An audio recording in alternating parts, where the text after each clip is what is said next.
Expatrié. Nom, adjectif. Vient du grec exo et patrida. Se dit d'un individu qui réside dans un autre pays que le sien. Ça te fait réaliser tellement de choses que les frontières ferment, que parce que tu as une nationalité différente, tu peux pas vivre où tu veux, tu peux pas travailler où tu veux, tu peux presque pas aimer qui tu veux finalement. Mais j'aime croire que je peux construire ma vie avec les deux. Et ce travail actuellement m'offre cette chance incroyable. Là, je peux rentrer un mois à la fin du mois grâce à mon travail, grâce à cette... Voilà, je travaille pour une entreprise française avec des vins français, donc voilà. Et je veux croire à ça, qu'il est possible de vivre vraiment entre deux pays et d'avoir un équilibre bon entre les deux.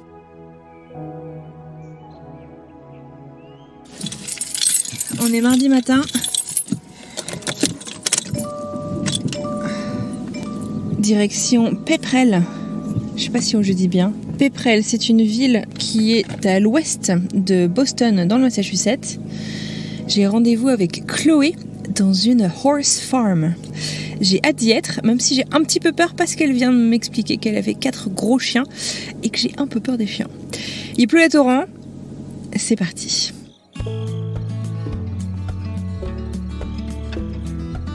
Salut et bienvenue dans French Expat, le podcast de celles et ceux qui sont déjà partis et même parfois revenus. Moi c'est Anne-Fleur et je vous parle depuis Boston.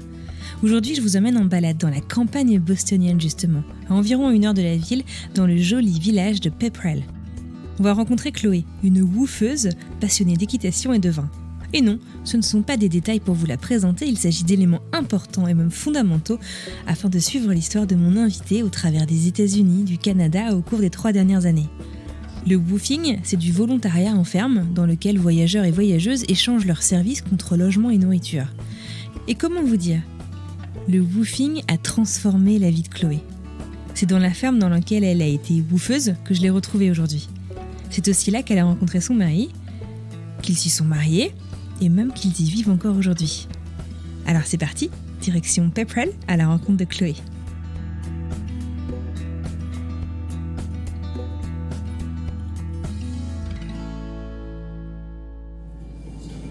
Un joli petit centre. Des petits restos, des petites épiceries. Et toujours ces arbres et cette nature verdoyante, ou plus très vert d'ailleurs. Ces belles couleurs d'automne.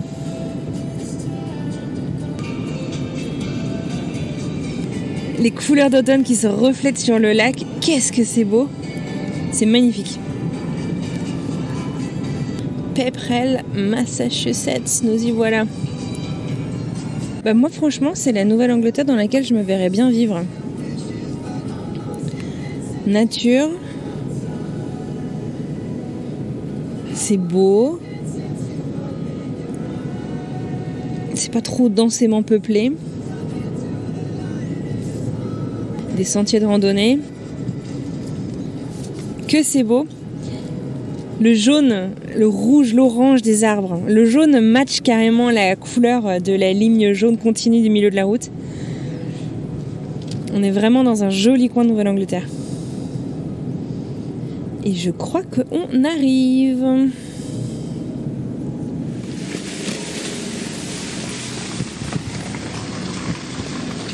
Les chevaux.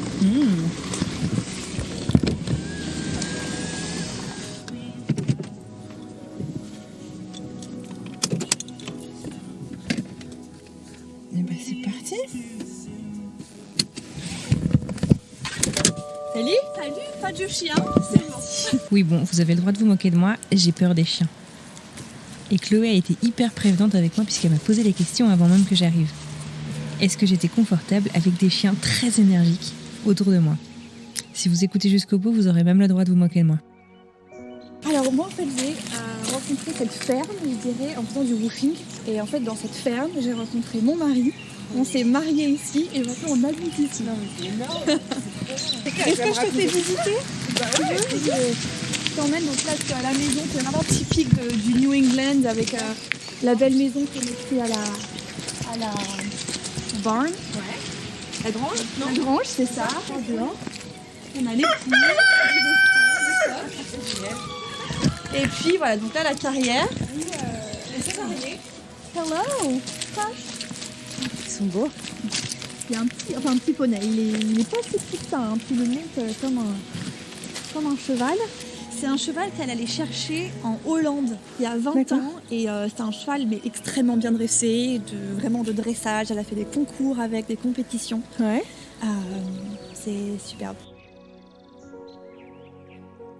Alors, il fait pas très chaud ici, donc ce que je te propose, c'est de se mettre. J'ai un petit bureau en haut qui est super cosy, on sera mieux. C'est joli. Et puis on va tout en haut. Il est trop chaud. J'ai vu le petit chauffage. Voilà. Est-ce que tu veux boire un café, un thé, quelque chose? Je veux bien un verre d'eau aussi. Bien sûr. C'est tout? Pas d'autre... Non, ça va, c'est cool. Ouais. Juste verre d'eau. Je descends. Merci beaucoup. Super, je m'installe. Super. Merci.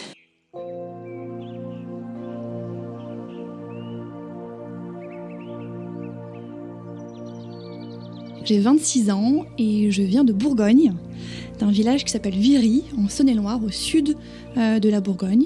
D'accord. Et aujourd'hui, on se parle de Pepperell, dans le Massachusetts. Donc on est dans l'ouest, enfin à l'ouest en tout cas de Boston. C'est ça, on est à 1 heure nord-ouest de Boston, à 25 minutes de Nashua du New Hampshire. Donc on est vraiment à la frontière du New Hampshire. C'est la campagne, mais c'est pas la même campagne qu'en Bourgogne. Ouais. C'est différent, mais c'est proche encore de la ville.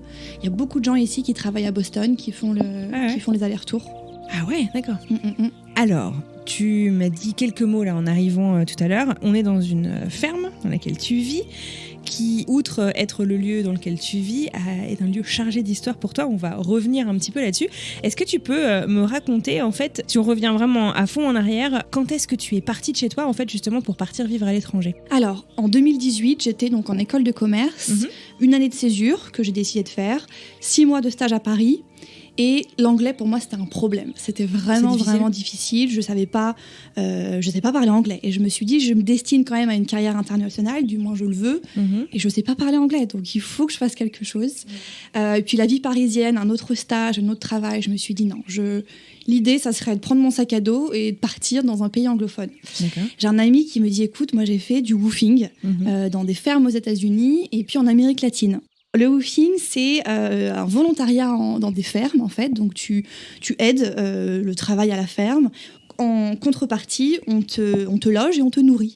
Je trouve que c'est parfait pour voyager parce que tu n'as pas de frais de logement, pas de frais de nourriture techniquement.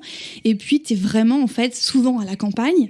Donc, tu as un regard outre que un tourisme de ville, en fait. Je me suis dit, ça peut être bien. Et puis, surtout, d'être immergée en anglais. J'espère être la seule Française là-bas. Ouais. Let's go.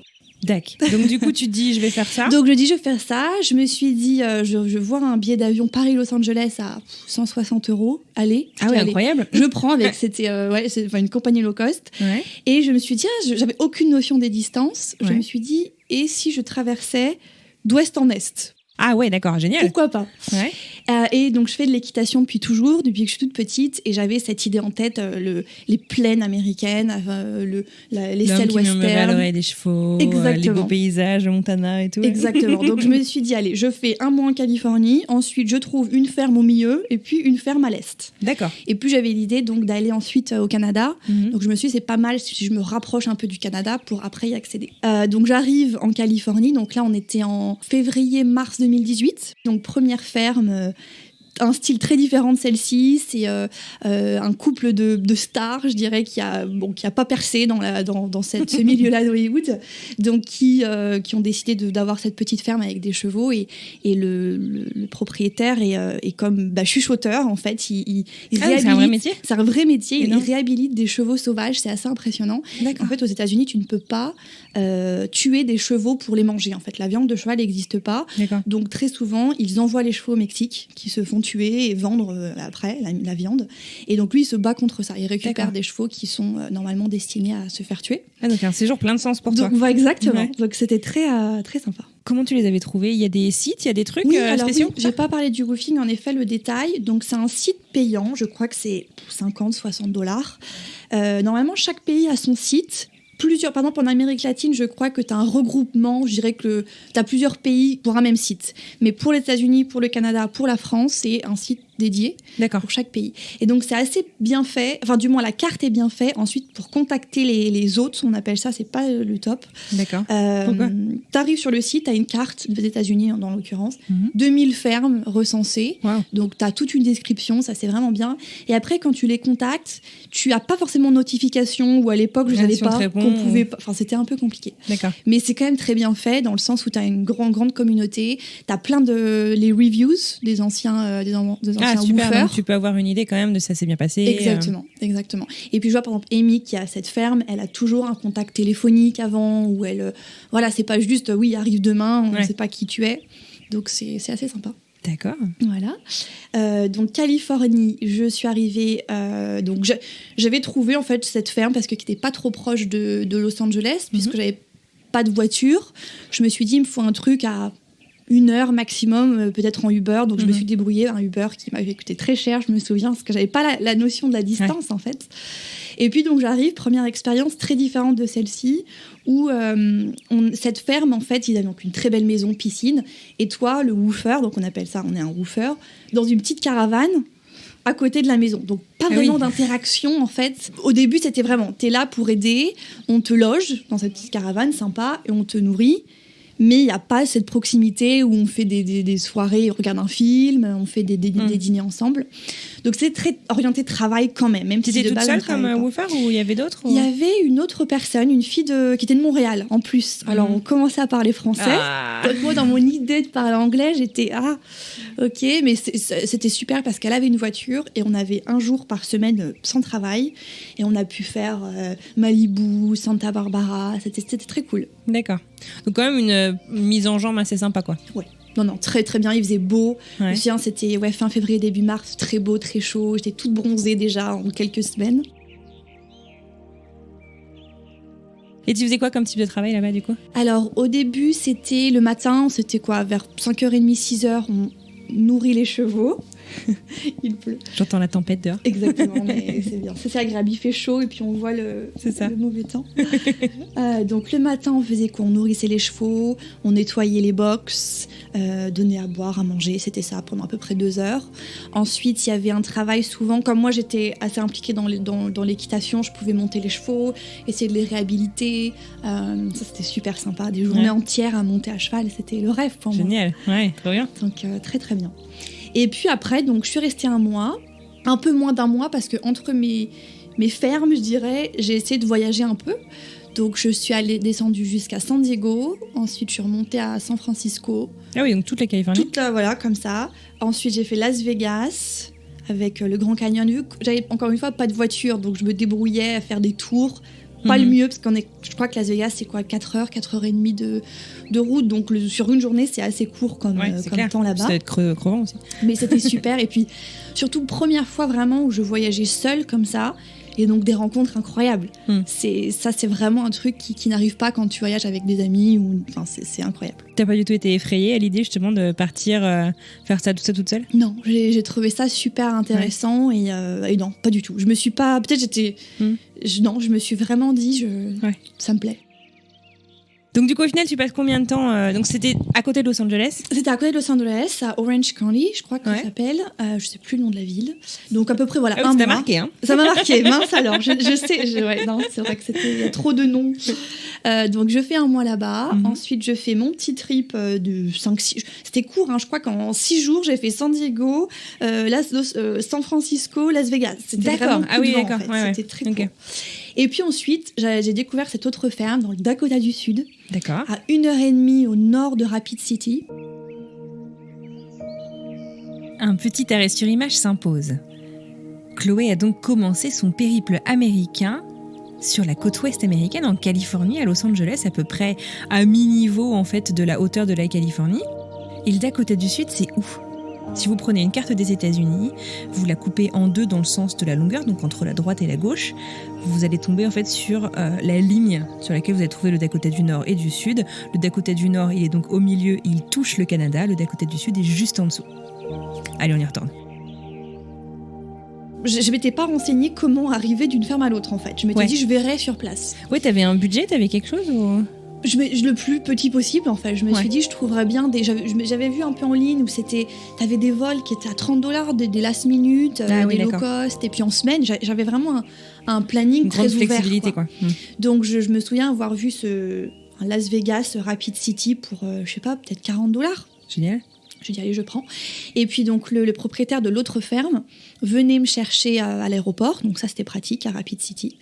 Et donc là, nouveau décor, on arrive dans une ferme je sais pas, je dirais que la première ferme, il y avait environ, c'était déjà grand, il y avait peut-être 10 hectares. Là, on parle de 250 hectares, c'est à perte de vue, des plaines, un peu de montagne, parce que dans le Dakota, comme ça, ils appellent ça les Black Mountain. D'accord. C'est donc beaucoup de sapins, plein de sapins à perte de vue. Ouais. Et quand tu arrives en avion, tu as vraiment ça, tu as l'impression, il fait nuit, non, en fait, c'est un bloc de montagnes noires, en fait. C'est incroyable, d'accord, c'est impressionnant. C'est très sympa. Et donc, j'arrive ici, et donc Marc, l'agriculteur, me dit, alors voilà, on se présente, etc. Il me dit, alors par contre, j'ai pas de Wi-Fi, pas de service chez moi. Il est ingénieur, donc il travaille dans un bureau dans la petite ville à côté. Ouais. Mais il me dit, voilà, je peux t'emmener peut-être une fois par semaine dans mon bureau par Internet, mais sinon, pas d'Internet. Et en fait, j'ai adoré. Je me suis dit, OK. Et puis après, il y a toujours moyen. Si j'ai un problème, c'est à 10 minutes, un quart d'heure en voiture, ça ferme à la ville, on trouve un moyen. Et c'était vraiment grosse déconnexion, donc ça, j'ai beaucoup aimé. Et c'était vraiment intense. Le travail intense, c'était... donc, je pense qu'il a environ... Grosse ferme, 300 vaches. Ah, waouh! C'est vraiment des vaches pour la viande, des Black and Red Angus. Et t'imagines, donc, il a environ 200 à 300 vaches, mais il est aussi ingénieur. Il ne peut pas vivre que de ça. Les fermes aux États-Unis, pour en vivre, c'est voilà, quand on parle du milieu comme ça, c'est des centaines et des centaines, voire des milliers de vaches pour en vivre, en fait. Ah ouais, donc et c'est propre aux États-Unis, c'est pareil en France ou c'est quelque chose... Je dirais pas pareil. En France, j'ai de la famille qui est dans ce domaine-là, et c'est de beaucoup plus petites exploitations, ils arrivent à en vivre. Je sais pas d'où ça vient, mais ça m'avait étonnée, où je me suis dit, il a besoin d'un autre métier pour vivre. Ouais. Ces 300 vaches lui suffisent pas, en fait. Et puis ça doit être déjà un boulot de dingue d'avoir 300 vaches chez toi, quoi. C'est vraiment beaucoup. Ouais. Alors après, c'est très... c'est libre, c'est-à-dire que t'as la grosse partie où t'as les clôtures à faire, qui prennent du temps. C'est des entreprises privées qui viennent faire les clôtures, souvent, tellement ça doit être solide et tenir. Et puis, on est aussi dans une région où il y a un hiver très rude. Ouais. Beaucoup de neige. Du coup, ils rentrent les vaches tout l'hiver ou... Non, elles restent. Elles sont complètement... voilà. Grosse ferme. Donc, coupée du monde. Coupée du monde. Le matin, il y a des vaches, mais il y a aussi des chèvres. Donc les matins, alors je suis arrivée, c'était magnifique. Le soir où je suis arrivée, un petit bébé qui naît, un bébé chèvre, un chevreau. Qui a assisté. Ouais, c'était super. Mes grands-parents avaient des chèvres, mais j'ai jamais vu vraiment comment elles mettent bas. Et donc en fait, il me dit le matin, ton rôle, donc vers 6h, tu donnes à manger aux chèvres et tu dois traire les chèvres. D'accord. Il y avait une autre woofer qui était là, une Française aussi. Ah, c'est pas vrai, décidément. Que des Français. Mais c'était super parce que mon anglais était mieux. J'avais fait un mois assez immergé. Mais son accent était très fort. J'avais beaucoup de mal. L'accent du host? Ouais, j'avais beaucoup de mal. Donc c'était super. Il y a la Française qui m'expliquait, Laure, qui me disait, voilà, écoute, faut faire ça. Donc je crois qu'on a eu peut-être 4-5 jours ensemble. Après, elle est partie, donc j'étais seule avec eux. Ouais, donc c'était une bonne transition. Ça a été super. Très bien. Le travail, voilà, différent parce qu'il y avait les chèvres qui étaient dans l'image. Et puis des journées donc magnifiques. On partait parfois la journée à cheval. On faisait 8 heures à cheval où c'était la période où il y avait plein de veaux qui naissaient. Donc il fallait aller recenser les veaux. Et puis il y avait une fois, c'était un grand problème. Les vaches s'étaient mélangées avec les vaches des voisins. Donc elles se ressemblent toutes. Et alors il fallait repérer l'étiquette sur l'oreille qui était rouge ou noire, et donc il fallait ça c'était très dur parce que je sais monter à cheval, mais j'avais jamais fait ce travail là de diriger en fait comme un troupeau, comme tu vois dans les films en fait, les westerns où t'es sur ton cheval et tu dis c'est hyper facile parce que ton cheval est bien dressé, tu fais ça, t'es au trot, tu fais ça, t'es au galop. Non, c'est très technique, il faut être prêt, pas trop prêt, donc ça c'était super, j'ai adoré. Mais super intéressant, j'imagine. C'était très intéressant mais dur, au début dur, beaucoup de courbatures, c'était des longues heures. Bah ouais, j'imagine 8 heures sur ton cheval. Ouais, c'était sympa, il nous apportait le pique-nique, on faisait une pause. Non, c'était vraiment génial. J'ai fait un autre truc assez intéressant que je savais pas que ça existait. Marc, le propriétaire, voulait développer son lieu pour accueillir des chasseurs. D'accord. Et en fait, il a avait acheté, je pense, on va dire 100 ou 150 faisans, des petits poussins, D'accord. pour les élever et ensuite les mettre dans la nature pour qu'ensuite les chasseurs, pour être sûrs qu'ils se retrouvent avec quelque chose. Pour ou contre, je ne sais pas, c'est assez particulier, je trouve, mais c'était intéressant de voir que ça existe et que ça peut être aussi une forme de revenu de faire ce genre de choses. D'accord. Donc il y a eu ça aussi, m'occuper de 150 poussins, essayer de pas les écraser parce que tu leur donnes du grain et c'est minuscule, quoi, donc... Waouh. Donc voilà, c'était intense. Et puis après, donc je continue mon aventure. Pareil, je crois que j'avais essayé de regarder un Rapid City Boston, ça n'existait pas ou c'était trop cher. Donc je me suis retrouvée à faire Rapid City Denver, Colorado. Oui, genre rien à voir. Rien à voir, juste une escale. Enfin, je me suis dit, allez, je me fais une nuit. Sur un gros aéroport peut-être pour. Ouais, c'est ça. Et là, donc comme je disais au début, je suis pas rassurée en avion. Oui. Je me suis retrouvée dans un truc à 5 personnes, donc t'as 5 sièges. Un petit coucou. Tu ne peux pas être debout. Non, bah non. Et en fait, tu as le... C'est quoi, c'est les Cessna ou... Je sais pas comment ça s'appelle, mais j'ai la peur. En fait, peur d'un côté, t'es pas haut du tout. Donc tu vois, vraiment, c'était super. Je voyais... T'es à côté du pilote, quoi. Voilà, exactement. Et t'as le copilote qui vient de servir. Regardez, il y a un petit frigo, servez-vous à boire. Ça, c'était drôle. Et par contre, ce que j'ai beaucoup aimé, c'est qu'entre le Dakota du Sud, où j'étais, et le Colorado, tu vois les agricultures circulaires, je crois qu'on appelle ça. Ah oui, j'ai déjà vu ça, effectivement. Intéressant. Je voyais ça que dans les livres sur Internet. Donc ça existe bien. Au milieu du désert, voilà, des gros ronds comme ça, bien verts. Voilà. Ensuite, j'avais un autre avion pour Minneapolis, où je suis restée, je crois, 2 jours, comme ça, visiter. Et puis après, Boston. Donc tu savais déjà que t'allais à Boston?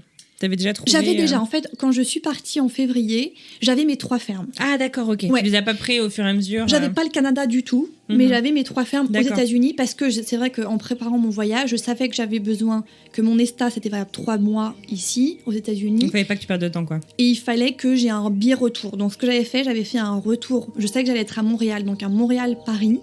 Et j'avais pris un ticket de bus qui était modifiable au cas où on me demande à la douane. On m'a rien demandé du tout, on m'a juste dit vous êtes là combien de temps? 3 mois, ok, voilà.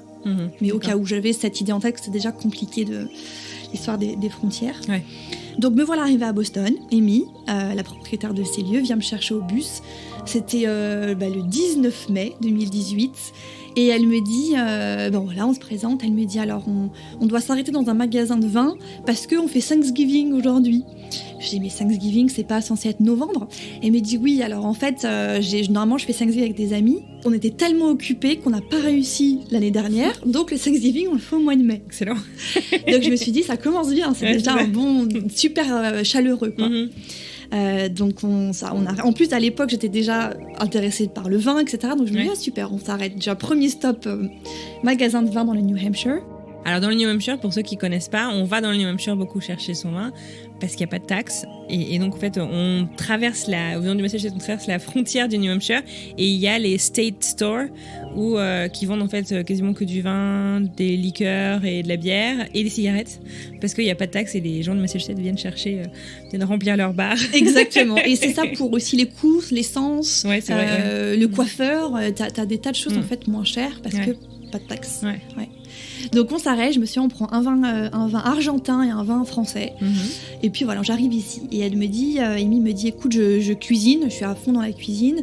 Va dans la ferme en bas. J'ai une étudiante qui monte à cheval et son père est français. Donc tu peux parler français. Je vais éviter, Amy, mais ok. Donc on se rend compte, super, le papa qui est ici depuis 20 ans, marié une américaine. Donc voilà, je vois les chevaux très différents des fermes parce que c'est tout petit ici par rapport à ce que j'avais vu avant. C'était 5 chevaux. Oui, tu venais de 300 vaches. Et là, je me suis dit, mais qu'est-ce qu'on va faire ici? Et puis en fait, qu'il y a du boulot pour moi? Voilà, est-ce qu'il y a du boulot? Et en fait, je sais pas montrer, il y a un grand jardin, peut-être que tu vois de la fenêtre ici. Donc ça, quand je suis arrivée, c'était le moment où on a planté plein de choses. Donc ça prend du temps. Elle a même 3 jardins en fait, un ici et 2 devant la maison. D'accord. Okay. Où elle a un petit stand aussi où elle vend ses produits sur le bord de la route, c'est ça. Donc il y a beaucoup de choses à faire finalement. D'accord. Et puis les chiens qui prennent aussi du temps, etc. Et donc Amy, je sais pas, vraiment... la première impression, je me sens chez moi, cette maison qui était incroyable, tout de suite quoi. Tout de suite, et qui est, tu vois, très ancienne, où c'est parfois c'est un peu sale, je veux dire sale dans le sens où c'est la poussière, où t'es avec tes bottes, tu vas nettoyer les chevaux, tu reviens, mais j'ai tout de suite cette impression vraiment où je me sens bien. Point important, Amy me dit, il y a un autre woofer qui est là, Tom, et il était parti, je sais pas où il était, allé se balader. Et puis il arrive, donc Tom, super, du même âge, qui lui est d'à côté de Boston, donc local. Je me suis dit, c'est marrant ça qu'on puisse faire du woofing. Enfin, ouais. c'est pas bête finalement, mais c'est vrai que t'y penserais pas forcément, quoi. J'y Aller pense, faire du woofing à 50 bornes de chez toi.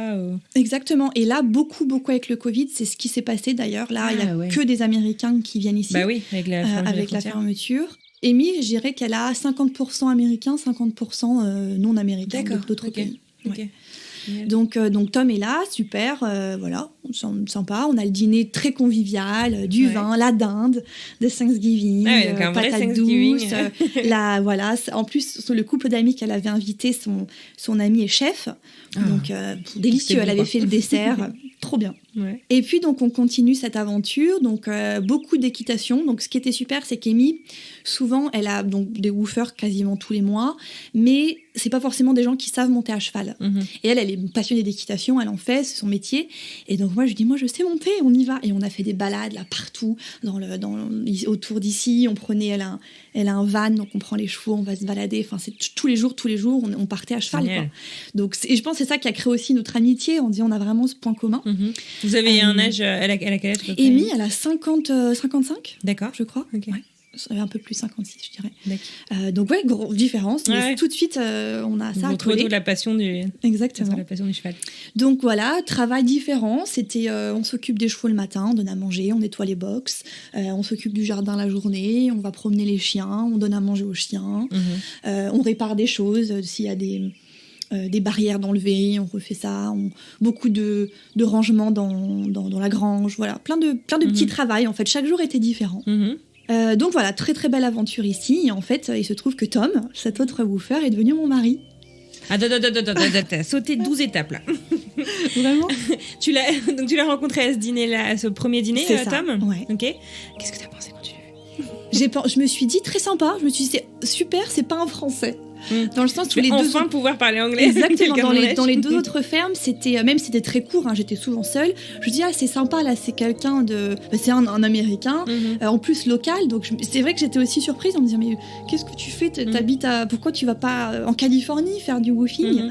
Et en fait lui son histoire c'était qu'il avait juste 2 semaines et demie de on va dire de day off, quoi, de vacances, pour ensuite, il avait un petit job et ensuite il commençait des études d'agriculture en fait, très différent de ce qu'il avait fait avant. Il vient d'une famille pas forcément, enfin même pas du tout agricole en fait, donc il s'est dit le woofing c'est un bon moyen pour me rendre compte de ce que c'est, et en étant pas trop loin, peut-être que lui avait un peu plus le risque en tête en disant je veux pas tomber dans des trucs un peu compliqués, et puis aussi le temps, il avait que 2 semaines et demie, donc moi je me dis j'avais beaucoup plus de temps, donc ça me permettait d'aller plus loin. Donc non, super sympa quoi, je me suis dit super, tout de suite on s'est très bien entendu, et puis voilà, je sais pas comment ça s'est fait, tout était naturel, et sans se poser de questions. Je crois que c'est ça aussi qui a marché, ou après on a quand même eu cette relation à distance qui a jamais été compliquée finalement. Donc du coup, tu fais ton mois ici. Tom devient plus qu'un copain woofer. C'est ça. Amy, une super amie. Donc tu passes une super expérience. Vient la fin de ce mois. Et là, donc tu dois partir au Canada puisque tu es à la fin de ton ESTA. Donc exactement. Tu dois absolument partir. Tu peux pas prolonger pour le plaisir. Une ferme à côté de Toronto. Super sympa. Ils appellent ça une teaching farm. Donc c'est un couple qui habitait en ville à Toronto, pareil, qui ont décidé de tout arrêter pour être dans cette petite ferme où ils ont que des animaux miniatures en fait. C'est un peu particulier, mais donc ils ont des petits poneys, mais même pas des Shetland, encore des plus petits poneys, plus petits poneys que ça. Des lapins, alors mon lapin c'est assez petit, des chèvres naines, etc. Et en fait le but c'est pour les petits, de proposer aux enfants et aux parents une immersion à la ferme en fait au début, comment ça se passe de s'occuper d'une petite chèvre, d'un petit lapin. Excellent. Et à côté de ça ils font du glamping. Je sais pas si tu connais ces tentes de luxe au milieu. Donc magnifique. Ça, quand j'étais là-bas, on a aidé à faire la douche dehors, la baignoire dehors. Génial. Donc c'était super sympa, complètement différent. T'as appris à faire énormément de choses de tes mains quand même, parce que ok, tu connaissais un petit peu le monde agricole et tu bossais carrément le monde des chevaux, mais t'étais hyper manuel avant de partir. Pas du tout. Non. Et je le suis pas encore tant que ça. J'ai mon papa qui lui est très très très bricoleur. J'aimerais apprendre plus, mais je suis pas à ce point-là. D'accord. En fait, ce que j'ai aimé aussi au Canada, là pour le coup, il y avait au moins 3 woofers. principalement canadiens, mais anglophones. Et c'était super parce que eux, on t'apprend, en fait, tu partages aussi avec des gens peut-être plus de ton âge, les expériences, ces trucs. Donc, non, j'avais beaucoup aimé ça. Trop bien. Donc, je pars. Et en fait, alors ça, point marrant, j'avais un très bon ami à Montréal.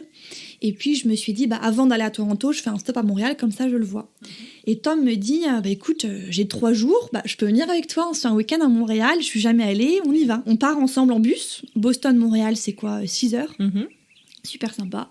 Je revois mon ami que j'avais rencontré au Chili l'année d'avant, donc c'est super bien de se revoir là-bas.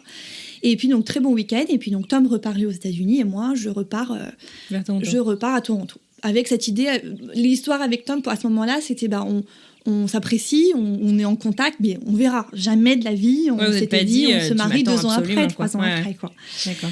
Donc, je fais cette expérience à Toronto, donc très sympa. Je reste 3 semaines ou 1 mois, là, je crois 1 mois, pratiquement 1 mois, presque 1 mois. Et puis ensuite, je voulais en fait trouver encore 2 fermes. Et j'en ai trouvé qu'une, je ne sais pas pourquoi. Il y a eu... bref. Donc mon voyage, en fait, après, je me suis dit, c'est pas grave, j'irai chez mon ami à Montréal 2-3 semaines, c'est super, j'en profite, mes parents arrivent aussi, on se verra, on s'arrangera dans ce moment-là. Et j'avais un autre plan. Ensuite, je suis allée à Pelee Island, qui est une petite île entre le Canada et les États-Unis.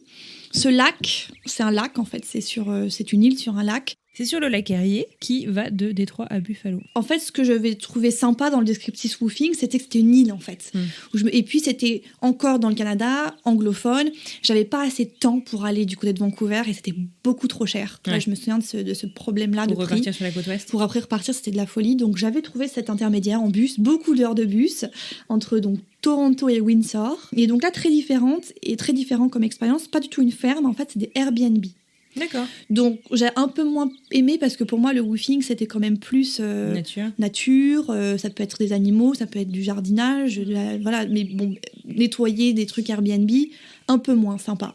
Et puis donc je vais rester 2 semaines et demie je crois avant mon voyage et au bout d'1 semaine je me suis dit je m'embête un peu, je suis pas hyper je sais pas, j'avais pas tant d'interaction avec ça, avec la personne, les personnes, donc je me suis dit, écoute, je crois que je vais arrêter là. Et puis aucun problème, aucune question, rien, c'était bien sûr, si ça te convient pas, tu pars, pas de problème. D'accord.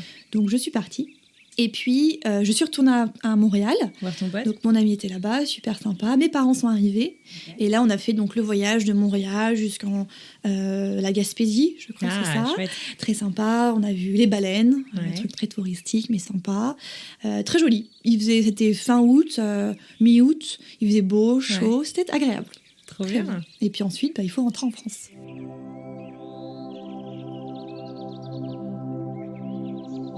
Et alors pendant tout ce temps-là, Tom, vous échangez beaucoup de messages, d'appels. Non, on se revoit pas. On se dit, voilà, je rentre en France, toi t'es ici, on verra. Salut quoi. Salut. Genre sans aucun plan de comment vous allez vous revoir. Non, on se dit, voilà, on garde contact, c'est sûr, et puis on verra. Vraiment, on verra. Là, on parle en fait de mi-août. Et donc moi je rentre en France, j'étais assez occupée parce que je devais terminer mon master, donc j'avais la dernière année qui était assez challenging dans le sens où c'était un semestre en anglais, on devait faire un mémoire, donc il fallait déjà que je réfléchisse à ce genre de choses. Je me suis parlé à Tom et puis je lui dis, regarde Tom, j'ai vu un Boston-Paris pour $300 aller-retour. Il me dit, je regarde. Il me rappelle, il me dit, j'ai pris mes billets. Trop bien. Et là je me dis, qui fait ça quoi. Et il est venu 5 jours. Il avait 5-6 jours comme ça de off entre son boulot et son université qu'il commençait. Il m'a dit, allez, je viens. Tu t'es dit, il est sérieux en fait. Voilà, c'est ça. Donc je me suis dit, c'était super sympa. Il est arrivé à Paris. Il était déjà venu en France ? Jamais venu en France. Ah oui, donc... Non, il était venu en Europe. Je crois qu'il avait fait l'Italie, l'Islande, mais jamais la France. Donc on arrive à Paris. Ensuite, on allait en Bourgogne. Et puis c'était super court, 5 jours. Ça peut être vite. Très rapide, mais super sympa. Donc là, voilà, on parle plus, on se dit, en fait, c'est faisable. Financièrement, c'est $300, bon, ça reste, voilà. Et petite anecdote assez marrante, le jour de partir, il m'appelle, il me dit, mon avion était annulé. Donc là, dans ma tête, je me dis, c'est un peu un signe. C'est le destin. Voilà, si c'est annulé, tu viens pas, quoi. Il dit, non, j'ai trouvé une solution, c'est bon. Mon père m'a prêté ses miles, son père voyageait beaucoup à l'époque, il m'a dit, écoute, j'ai trouvé des miles, je fais un Boston, Philadelphie, Paris, c'est bon. Waouh. Donc, je me suis dit, elle est déterminée C'est aussi, clair. parce que je sais pas, moi, ça m'arrive, est-ce que je fais ça? Ouais. Toi, tu te serais dit, c'est le destin qui essaie de me dire quelque chose. Peut-être, je me suis... Ouais, et surtout même financièrement, parce que là, Mm. on parlait d'un billet pas cher, et peut-être qu'avec ses miles, il s'est retrouvé à un dernière minute, un aller simple, Ouais. c'est 800, 1000 dollars, je sais Mm. pas. Ouais. Donc ouais, je me suis dit, c'est marrant. Donc ouais, on en parle, on se dit, peut-être qu'en fait, c'est faisable d'être à distance. Mhm.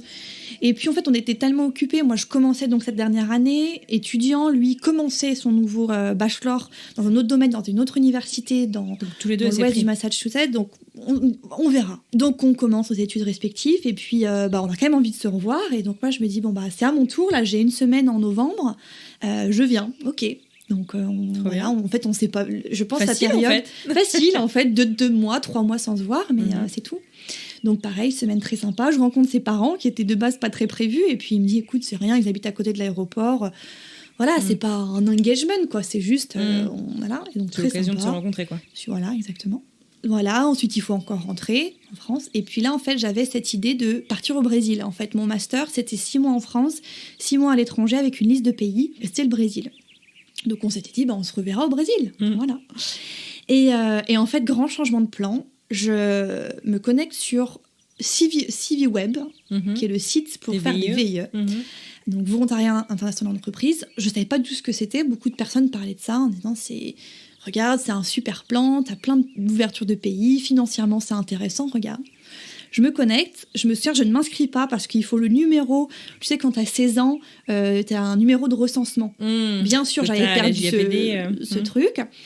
Et puis ça me trottait un peu en tête, je me suis dit, je vais quand même aller 2 semaines après, je me connecte, je retrouve ce numéro. Je tape dans la barre de recherche tout ce qui était plutôt lié gastronomie et vin. Et là, je vois un producteur dans le Mâconnais qui cherche quelqu'un à Washington, D.C. Et je me suis dit, mais c'est incroyable. Là, cette cave, je la connais dans le Mâconnais, c'est quand même en petit. plus, tu les connais, quoi. Le nom me parle, je me dis, comment c'est possible, cette cave, voilà, incroyable. J'envoie mon CV, entretien, je suis prise. Génial. Je sais que c'est surprenant quand j'entends les gens qui me disent, moi j'ai postulé à 50 VIE. Ouais, mais oui, c'est vrai. Aux États-Unis, en plus, c'est très, très demandé. Et moi, voilà, un appel, un truc, j'y vais, quoi. Et donc, le destin. Sachant que tu n'avais pas du tout prévu de partir aux États-Unis. Pas du tout. Et donc là, il y a eu pas un souci, mais ça a été. Je me suis dit, j'espère que mon école acceptera. Au lieu de parce que donc ils pouvaient pas attendre la fin du Brésil. C'était, par contre, le VIE doit commencer plus tôt que prévu, en mars. Et puis, je parlais avec mon école. Au début, c'était OK, mais tu n'auras pas ton diplôme. Je dis, non, hors de question. Ouais, c'est un peu... Donc, négociation, etc. OK, ils acceptent. Pas de problème. Il fallait que je fasse mon mémoire en même temps, mais ça allait. Mais voilà, parti. Sauf qu'en fait, visa. Problème visa. Quand on fait le VIE, je devais être éligible à un G1 trainee. Et je ne l'étais pas. Parce que je n'avais pas assez d'expérience professionnelle. Il faut 12 mois d'expérience professionnelle et j'en avais que 10, je crois. Un truc comme ça. Dur, ok. Donc j'en parle à mon entreprise qui me dit, écoute, on va trouver une solution, on te fait un CDD en attendant. Donc je fais les CDD basés en France avec des allers-retours aux États-Unis pour commencer à comprendre un peu le marché. Donc ça, c'est faisable, c'est facile parce que tu t'es en mission comme ça, des allers-retours. Et puis ensuite, toi qui adore prendre l'avion, t'as dû adorer. Ah là là, c'était super. Ensuite, je postule enfin pour le visa. On me dit encore que ce n'est pas possible parce que je n'ai pas de diplôme. Là, je me dis, attends, c'est pas possible. Les États-Unis qui sont pourtant, ils s'en foutent des diplômes généralement. Enfin, c'est les Français qui sont très stricts sur tu peux pas faire ça tant que t'as pas ton diplôme. C'est assez dingue. Ah ouais, c'était choquant. Je me suis dit, c'est pas possible. Ça fait 5 ans, là, j'ai 5 ans d'études, j'ai fait une classe prépa, j'ai fait ça. J'ai un diplôme. Donc, j'avais ressorti. Et en fait, à la liste, ce que j'avais en diplôme officiel, c'était les 2 ans d'accomplissement de classe prépa, qui en fait est marqué dans le truc du G1, c'est marqué ça, on n'accepte pas. Et en fait, j'avais le grade bachelor, mais je n'avais pas un diplôme. Le diplôme équivalent. Et donc j'en parle à mon école, je leur dis, écoutez, faites-moi un papier bachelor, machin, impossible. Ils m'ont dit, on ne peut pas, c'est pas légal, machin, on ne peut pas. Donc ça a été comment t'as fait, là très compliqué. Donc je reparle à mon entreprise, donc là je me suis dit, c'est risqué. Là, ils vont me dire, attends, stop, là, ils ont peut-être on prend un autre candidat ou c'est simple, quoi. Ouais. Ils me disent, écoute, on continue le CDD, on continue le CDD, et puis on attend la date officielle de ton diplôme, qui était donc en octobre. Ah oui, donc un petit moment quand même, parce que t'as commencé, t'as eu ça quand ?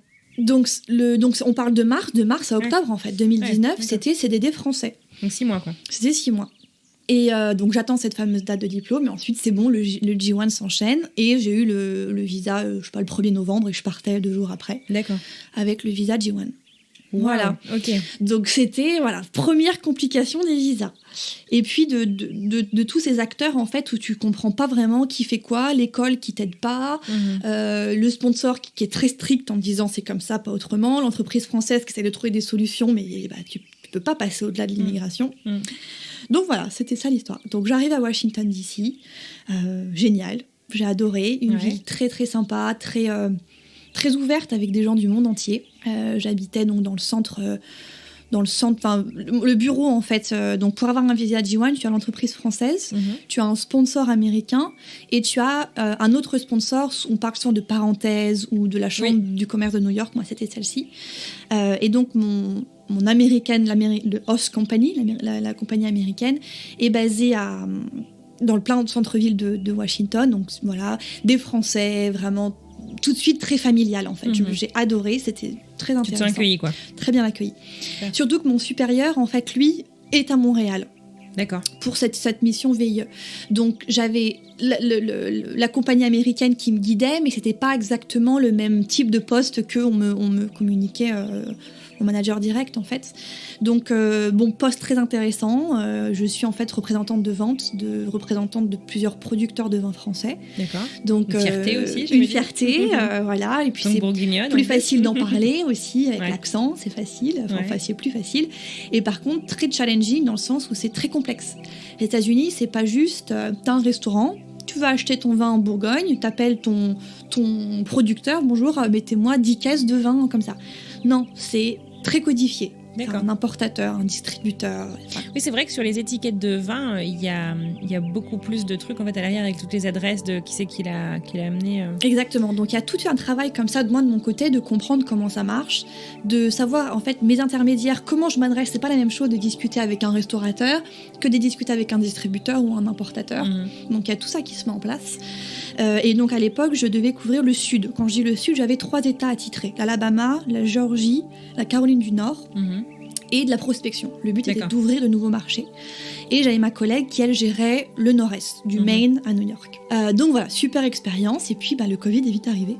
On était donc là en novembre 2019, février-mars 2020, le Covid est là. Donc tout de suite, mon entreprise très bienveillante me dit « Qu'est-ce que tu fais ? Est-ce que tu veux rentrer ? Est-ce que tu veux rester ?» Assez rapidement, je me dis non, je reste en fait. Je savais déjà que mon visa allait être un problème.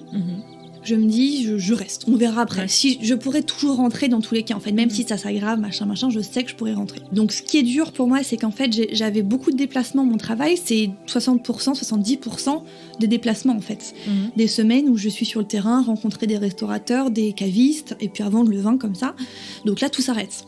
Donc, beaucoup de home office. J'ai un peu eu cette chance que le bureau à Washington, c'était quand même ouvert. On avait accès très vite aux tests à Washington DC. Les pompiers faisaient les tests, donc j'ai trouvé ça bien. Et donc vite, on s'est dit, si on veut retourner au bureau, on y retourne. On reste quand même notre petit groupe. Mais dur quand même, parce qu'il faut se réorganiser. Le vin, c'est un arrêt total des ventes. On perd beaucoup de chiffres. La prospection, c'est à l'arrêt total. Personne ne veut de nouveaux vins dans leur portfolio. Donc voilà, difficile. Et puis... j'étais avec mes colocs, donc très, très bonnes amies à moi, qui viennent d'ailleurs bientôt là dans la ferme, dans quelques semaines. Mais c'était quand même dur. C'était dur parce qu'on était toutes un peu l'un sur l'autre. Voilà, on ne sait pas trop. Et puis Amy, ici, d'Happy Proud, elle m'appelle, elle me dit comment ça se passe le Covid ? Et je dis écoute, c'est Vous étiez restés en contact Toujours. Depuis que j'étais venue, tous les 2 mois, je venais. Donc Tom habitait toujours dans le Massachusetts et moi à Washington DC. Donc on s'organisait des week-ends comme ça. Et Amy me dit écoute, si tu veux venir passer plusieurs semaines ici, il y a le Covid, mais bon, là, c'est pas pareil l'effet. On est quand même à la campagne, c'est différent. Je me dis, allez, ok, je viens. Et ça a été vraiment très, très bienveillant et ça m'a fait beaucoup de bien, où je me suis installée justement ici. Alors, il faut imaginer que la pièce était pas dans cet état-là. C'était vraiment très... C'était comment, raconte ? C'était... elle n'avait jamais été rénovée depuis qu'Amy est là. Donc, ça fait 25 ans qu'elle est là. D'accord. Donc, c'était un papier jaune avec plein de fissures partout. Bon. Et donc, il y avait juste cette table. Enfin, une table que j'avais trouvée en bas, que j'ai mis ici, avec une chaise. Et je me suis dit, écoute, ce sera très bien. J'ai une belle vue. Et voilà, parfait. Donc là, on est en juillet 2020, je retourne à DC, ça va très bien. Ça commence un peu à se calmer, je trouve. DC, on réouvre, les restaurants réouvrent, etc. Et puis mon VIE donc, se terminait en 2021, j'avais encore toute une année. D'accord. Là, par contre, ce qui commence à être dur, c'est je peux pas rentrer. Je peux pas rentrer en France. Je peux pas revenir avec l'histoire du visa. Ah, avec le travel ban. Avec parce le que t'as travel pas le ban. visa. D'accord. Donc là, on parle déjà, ça fait déjà 6 mois. Moi, je m'imaginais rentrer tous les 6 mois. Me dire, je vois ma famille l'hiver, à Noël, et puis pareil, vacances d'été, etc. Donc ça commence un peu à être dur, mais on enchaîne, on comprend, etc. Mes parents me rassurent en disant aussi, c'est le bon choix. Qu'est-ce que tu aurais fait là en France? Tu perds ton VIE. Donc on est, là, on est en juillet-août, et puis avec Tom, on commence à se dire, en fait, mais comment ça se passe avec le Covid? Dans un an, en fait, déjà, sans Covid, je pars. Mon visa se termine. Ouais. Je vais soit en France, soit au Canada. Tom, tout de suite, m'a dit, écoute, moi je serais ravie de venir en France, s'il faut, pourquoi donc pas. Là, ça y est, vous êtes vraiment sérieux, vous êtes officiel. Exactement, là c'est officiel, c'est sérieux. Okay.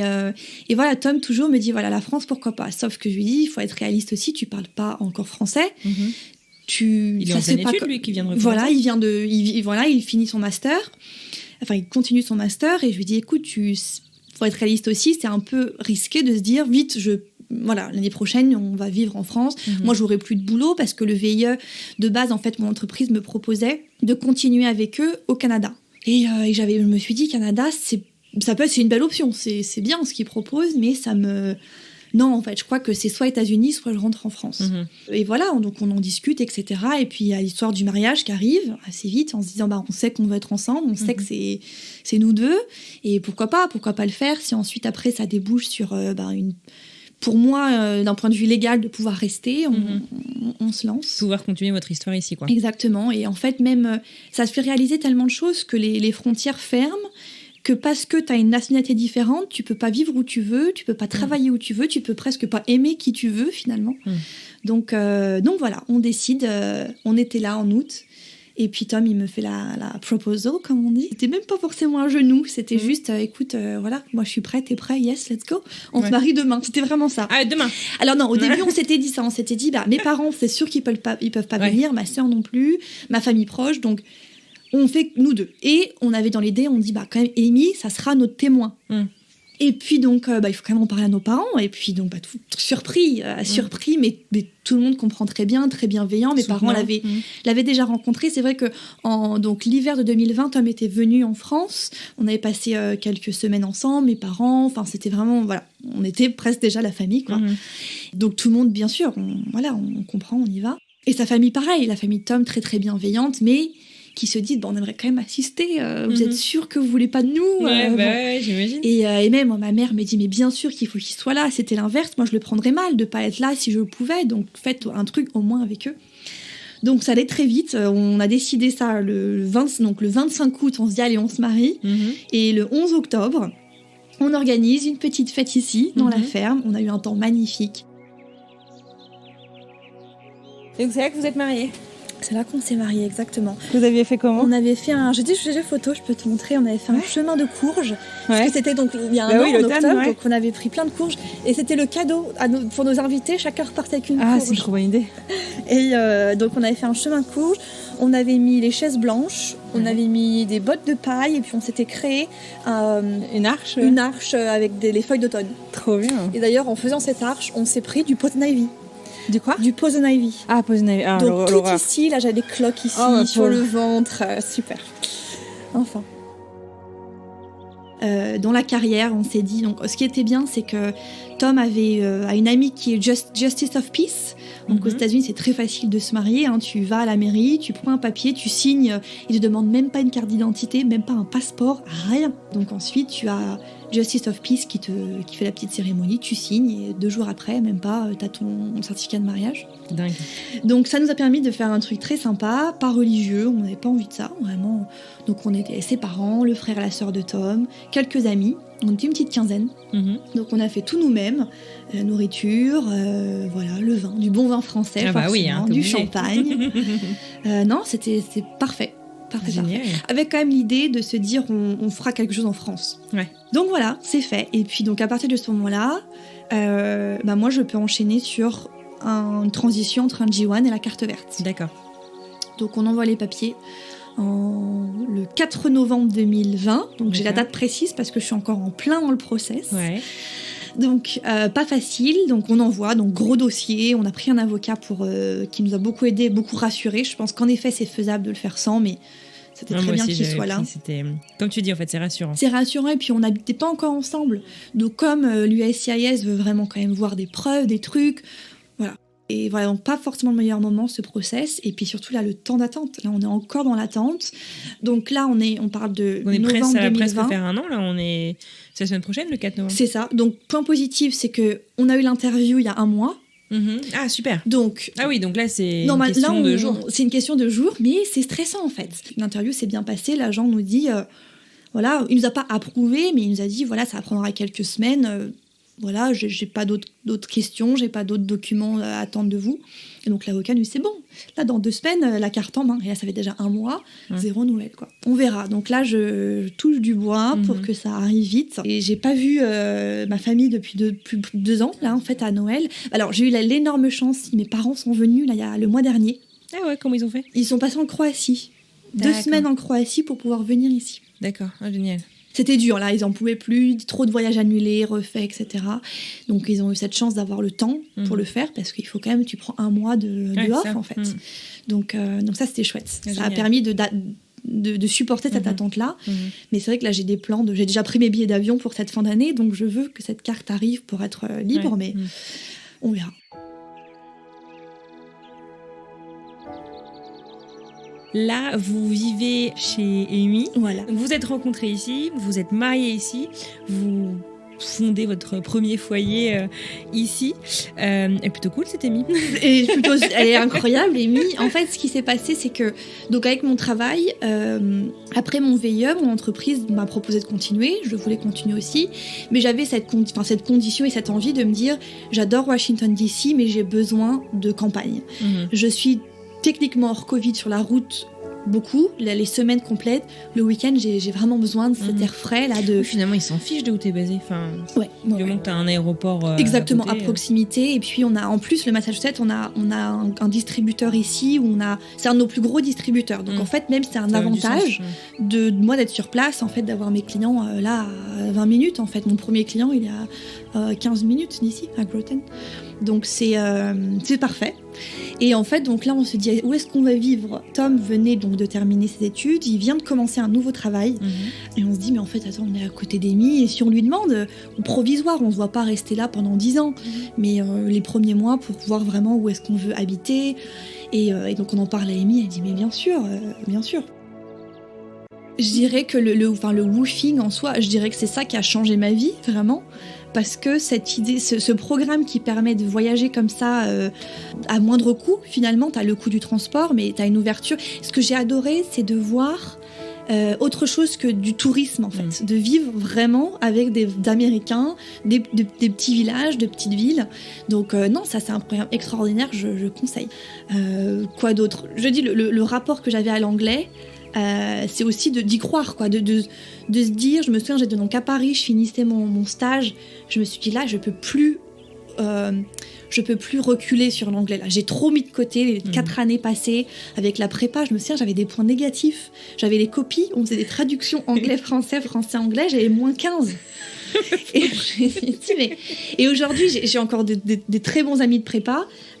Quand on parle de langue, personne n'y croit. Me dit, alors Chloé, aux États-Unis, c'est une blague. T'étais la dernière de la classe. Donc je crois juste de se dire, allez, en fait, c'est possible, quoi. Presque un peu cette impression que c'était rien possible. d'insurmontable. C'est ça. Je fais beaucoup rire un de mes amis où je dis toujours qu'aux États-Unis, il y a cette impression que tout est possible, de très grand, et c'est vrai. C'est vrai, il y a des obstacles parfois, mais il y a quand même cette idée où c'est faisable. C'est faisable d'habiter dans une ferme et de travailler à New York, si on veut. Voilà, c'est faisable. À la fenêtre, est-ce que tu veux nous décrire un petit peu la vue, là Écoute, on a les belles couleurs d'automne, déjà, ça c'est agréable. Je crois qu'on a passé le pic. Les 2 semaines, les 2 semaines dernières, c'est ça ? Ouais, c'était magnifique, des couleurs rouges, mais c'est quand même très beau. Ouais. On voit les chevaux. Est-ce que de ta table, de ta chaise, tu vois les chevaux ?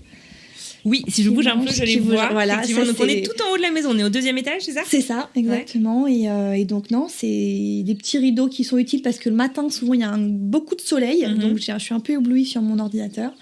Mais sinon, non, c'est juste très... C'est paradisiaque pour moi. C'est vraiment ça. C'est là quand... Enfin, ça me ressource, en fait, par rapport à l'agitation. La semaine dernière, j'étais à New York. Voilà, j'adore aussi cette vie-là où à 100%, tu visites plein de trucs. Voilà. Mais là, après, c'est... l'équitation, tu balades les chiens, c'est pas que de la chance, c'est que tu travailles pour ça, t'as fait en sorte que... Et ça, c'est vraiment, je trouve, la mentalité américaine aussi, de se dire, ouais, c'est possible, mais parce que tu fais en sorte que... Donc, tu as mérité. C'est ça, il n'y a pas que de la chance. Ton brownie sent trop bon. Je pense que bien sûr, essaye. Je crois qu'il est un peu sec, mais... Il me chatouille le nez depuis tout à l'heure. Je t'en prie. C'est trop sympa. J'espère qu'il n'est pas trop sec. Tu me diras. C'est bon. Merci. Ouais, non, c'est une vie différente. T'as l'air épanouie. J'adore. Je veux croire que... Tu sais, j'ai beaucoup écouté tes épisodes Should I Stay, Should I Go, avec toujours... et je pense que ça va m'arriver, c'est même sûr, de me dire, voilà, il va se passer un truc chez moi, et je dois être en France, etc. Mais j'aime croire que je peux construire ma vie avec les deux. Et ce travail actuellement m'offre cette chance incroyable. Là, je peux rentrer un mois à la fin du mois grâce à mon travail, grâce à cette... Voilà, je travaille pour une entreprise française avec des vins français, donc voilà. Et je veux croire à ça, qu'il est possible de vivre vraiment entre deux pays et d'avoir un équilibre bon entre les deux.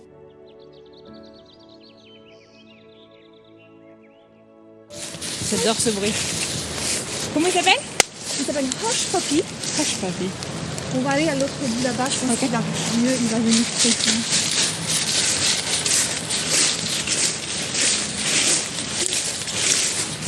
Des pommiers d'ailleurs là, non? Oui, pommiers et poiriers.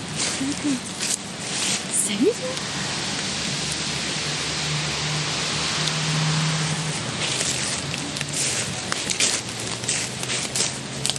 Ouais, c'est très joli, ça fait un petit point.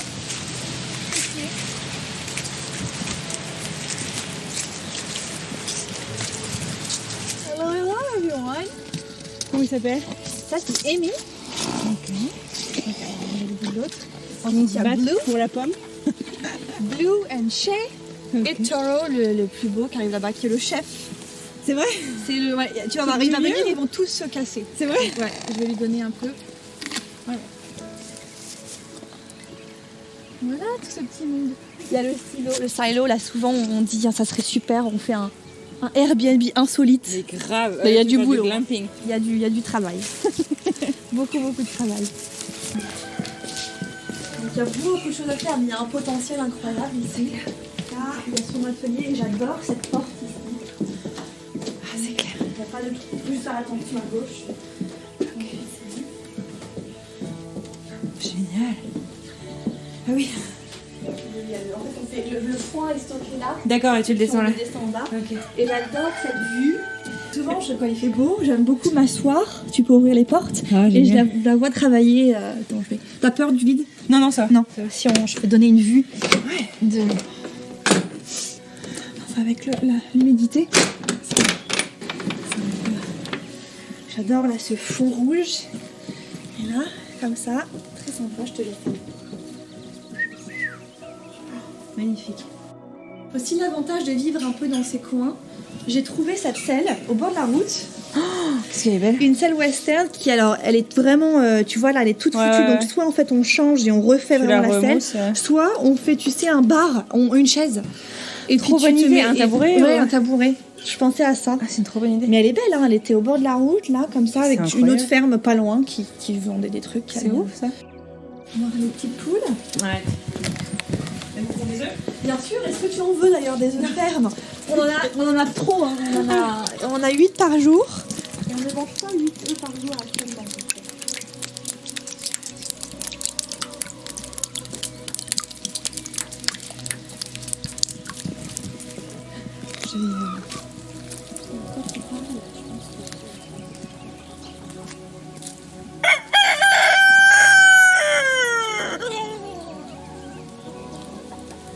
C'est Génial, donc tu les nourris aussi. Normalement, elles sortent tous les jours vers D'accord. 3 heures de l'après-midi, comme ça elles ont. Tu vois là, t'as le compost avec les crotins machin, elles mangent où elles veulent, elles se baladent où elles veulent. Bon, normalement elles sont en liberté aussi, quelques heures par jour. Ouais. D'accord, ok. Voilà. Trop chouette. Bah écoute, merci beaucoup pour ce tour. Merci à toi de t'être déplacée. Merci beaucoup. Merci, bonne route. Encore merci.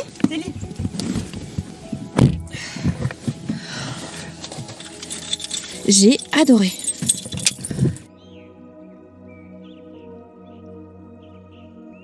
Non, ils sont là.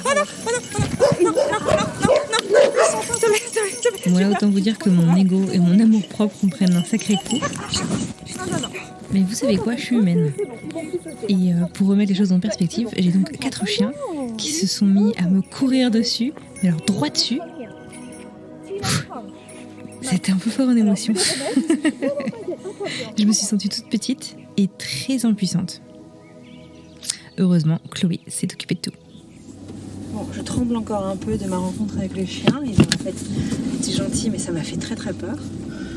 Je me suis agrippée derrière elle, la pauvre. Mais bon.